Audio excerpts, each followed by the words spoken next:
4 चरणों में 2/3 लोकसभा सीटों पर मतदान हो चुका है। मत प्रतिशत में गिरावट को लेकर तरह तरह के कयासों का दौर जारी है। सीटों के लिए अलग अलग दावे भी किए जा रहे हैं। भाजपा अब की बार 400 पार से नारे पर अडिग है, तो विपक्ष की ओर से 200 से नीचे सिमटने का दावा किया जा रहा है। इसी बीच पश्चिमी बंगाल की मुख्यमंत्री और टीएमसी सुप्रीमो ममता बनर्जी को लेकर कांग्रेस में रार दिखने लगी है। दरअसल कांग्रेस अध्यक्ष मल्लिकार्जुन खड़गे ने बंगाल कांग्रेस के प्रमुख अधीर रंजन चौधरी के सामने ममता बनर्जी के मुद्दे पर मर्यादा की लकीर खींच दी। हालांकि ममता के मुखर विरोधी रहे अधीर फिर भी नहीं माने और अब बगावती तेवर तक दिखाने लगे हैं।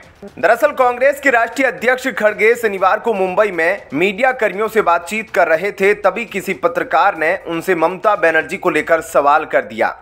इस पर खड़गे ने साफ किया कि ममता जी इंडी गठबंधन का हिस्सा है।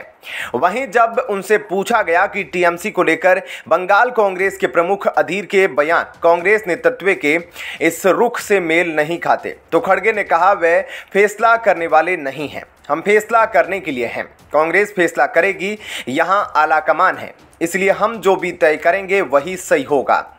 हम जो भी तय करेंगे उसका पालन करना होगा और अगर कोई इसका पालन नहीं करता है तो उसे बाहर जाना होगा। खड़गे की इस सख्त चेतावनी के बाद अधीर रंजन चौधरी के रुख में कोई नरमी आने की बजाय वे बगावती होते दिखे।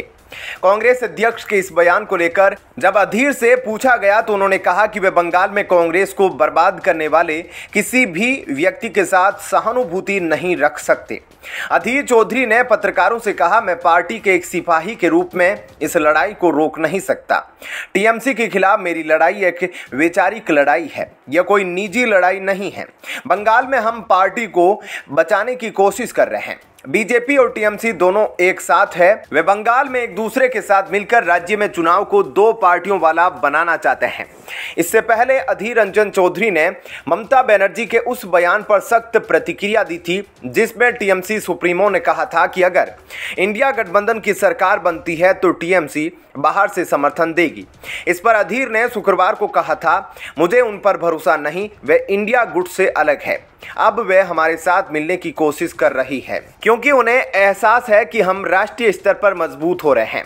वहीं जब खड़गे से ममता बनर्जी के उस बयान पर राय मांगी गई तो उन्होंने कहा, ममता जी ने पहले कहा था कि वे बाहर से समर्थन देगी।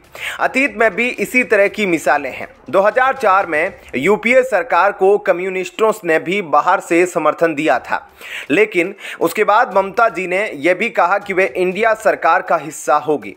इससे यह साफ है कि वे गठबंधन के साथ है। ममता बनर्जी को लेकर अधीर रंजन के बयानों और फिर मल्लिकार्जुन खड़गे की इस चेतावनी ने एक बार फिर बंगाल में सियासी अटकलों का बाजार गर्म कर दिया है। राजनीतिक पर्यवेक्षकों का कहना है कि तृणमूल कांग्रेस को लेकर कांग्रेस के भीतर ताजा आंतरिक मतभेद आने वाले दिनों में पश्चिमी बंगाल में राजनीतिक हलचल बढ़ा सकते हैं। ऐसे में क्या कहना है आपका? कमेंट सेक्शन में अपनी राय जरूर बताएं। धन्यवाद।